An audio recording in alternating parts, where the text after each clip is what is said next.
Экономикалық дамыған елдерге қандай елдер жататындығы мен ол елдердің басқа елдерден экономикалық озып кету себебі дамыған елдердің шаруашылығының мамандануы мен бұл елдер тобындағы ғылыми-техникалық прогрестің алатын орны барлық адамдарды қызықтыратыны анық. Олай болса, экономикалық дамыған елдерді топтастыруда неге сүйенеді және олардың шаруашылығының басты ерекшелігі қандай? Экономикалық даму мен ынтымақтастық ұйымының басты мақсаты қандай? Дамыған елдер өркениетінің жетілуіндегі алғышарттарына нені жатқызуға болады? Ғылыми-техникалық прогрестің дамыған елдерде алатын орны қандай және ғылыми орталықтар жұмысы елдер экономикасына қалай әсер етеді? Әлемдегі ірі қаржылық орталықтарының артықшылығы мен кемшілігі қандай? Дамыған елдердің әлемдік экономикаға ықпалы өте үлкен.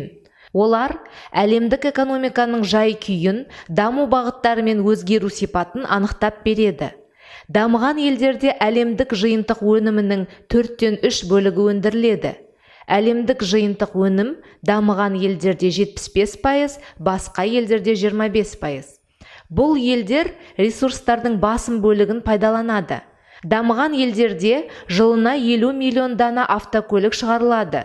Дүние жүзі бойынша да алып қарайтын болсақ, жан басына шаққандағы табыс көлемі ең жоғары болып табылады. Жалпы дамыған елдерде жер шары халқының 17%, басқа елдерде 83% тұрады.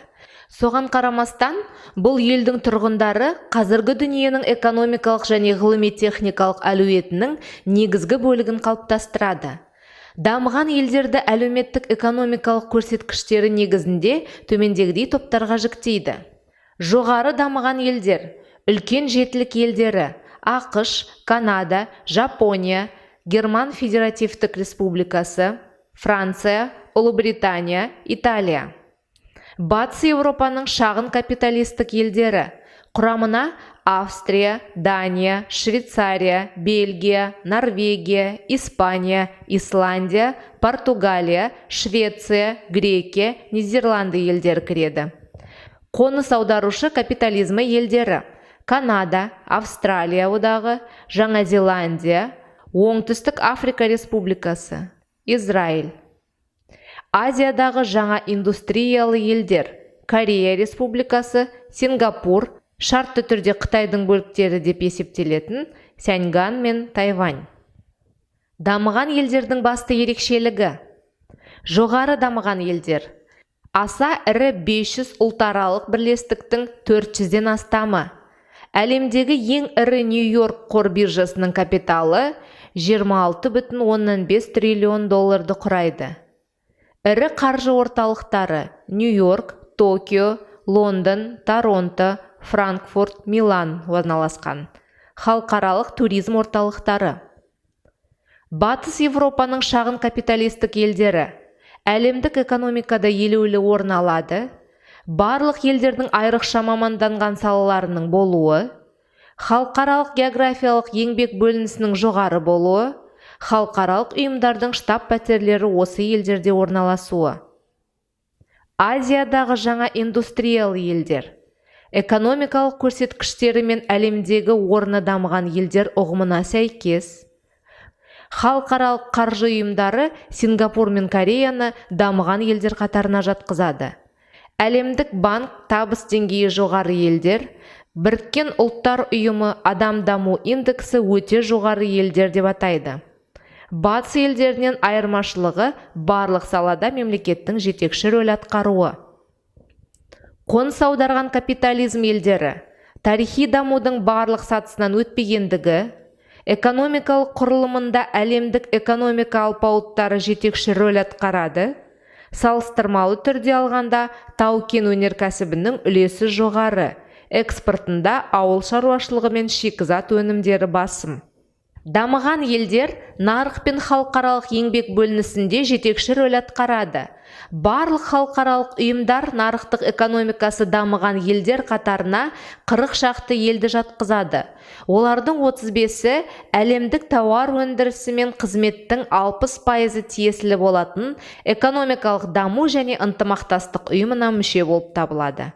Дамыған елдер өркендеуінің алғышарттары. Экономиканың нарықтық жолмен дамуы, жекелеген заңдардың болуы, ұзақ уақыт тәуелсіз дамуы, қызмет көрсету саласының басымдығы, экономикалық және әлеуметтік дамуды қамтамасыз ететін саяси жүйе, әлеуметтік базаның жоғарғы деңгейде сапалы дамуы, қоғамда демократиялық принциптердің тұрақты қалыптасуы. Қазіргі кезде дамыған елдер экономикасының басты қозғаушы күші ғылыми-техникалық прогресс. Көптеген дамыған елдерде арнайы ғылым қалалары, технополистер пайда болған. Ғылым мен техниканы дамытуда мемлекеттің қолдаушы рөлі жоғары болып табылады. Дүние жүзі бойынша ғылыми зерттеу және тәжірибелік конструкторлық жұмыстарға бөлінетін қаржының 90%-дан астамы дамыған елдерге тиесілі. Ғылыми-техникалық өрлеудің басты көрсеткіштерінің бірі ғылымға негізделген өндірістің дамуы. Қазіргі дүниеде осындай өндіріс ақш, Жапония және Германияда шоғырланған. Бұл елдерде ғылымға негізделген өндіріс өнімінің үлесі жалпы ішкі өнім құрылымында 30-40%-ға жетеді. Дамыған елдердің шаруашылығына тән өзіндік ерекшеліктері бар. Бұл елдерде инфрақұрылым, әлеуметтік қызмет көрсету жоғары дамыған. Дамыған елдерде шикізат пен еңбек ресурстарын аз қажет ететін және ғылыми зерттеу мен тәжірибелік конструкторлық шығындар көлемі көп болатын жоғары технологиялық салалар мен технологиялық қызмет көрсететін софт салалар күшті дамыған. Бұл елдерде жаппай сұранысқа ие болатын тауарлар өндіру мен қызмет көрсетуден бас тартып, өндіріс пен тұтынудың жаңа технологиялары мен басқарудың сапалық өзгерістеріне негізделген экологиялық талаптар қатаң сақталатын салаларды дамытуда. Дамыған елдерде бәсекеге қабілеттілігінің негізін ғылыми білім мен жоғары деңгейдегі мамандар құрайды. Бұл елдердің инновациялық дамуы сапалық тұрғыдан жаңа игіліктерді пайдаланып, жаңа әдістер мен тәсілдерді қолдану, жаңа тұтыну нарықтары мен шикізат көздерін игерумен анықталады. Білімге негізделген ақпараттық экономиканың қалыптасуы мен дамуы бұл елдердің халықаралық рентаны өз қолдарына шоғырландыруға алып келеді. Бұл жағдайда бұрыннан бай елдер одан сайын дамып, ал кедей елдер кедейшілігінен арылмайтын болады. Дамыған елдерде қаржының ғаламдық ағындары тоғысады. Осының нәтижесінде әлемдік экономикаға тікелей ықпал ететін әлемдік ірі қаржы орталықтары Лондон, Нью-Йорк, Чикаго, Токио қалыптасқан. Бұл әлемдік қаржы орталықтары арқылы өтетін қаржы көлемі дүниежүзілік сауда төлемдерінен ондаған есе асып түседі. Қаржы нарығының негізгі қатысушылары ірі қаржы несие ұйымдары, ұлтаралық бірлестіктер мен ұлтаралық банктер. Әлемдегі ең ірі 20 ұлтаралық құрылымдар арасында 13-і дамыған елдердің компаниялар болып табылады. Халықаралық нарықтағы несиелік қаржының 90%-ы дамыған елдердің өз ішінде айналымға түседі. Бұл өмір сүрудің аса жоғары сапасы мен деңгейін қамтамасыз етеді. Сондықтан дамыған елдерге дүние жүзінің барлық түкпірінен жұмыс күші тартылады. Яғни, дамыған елдер дүние жүзілік экономиканың қозғаушы күші локомотиві болып табылады.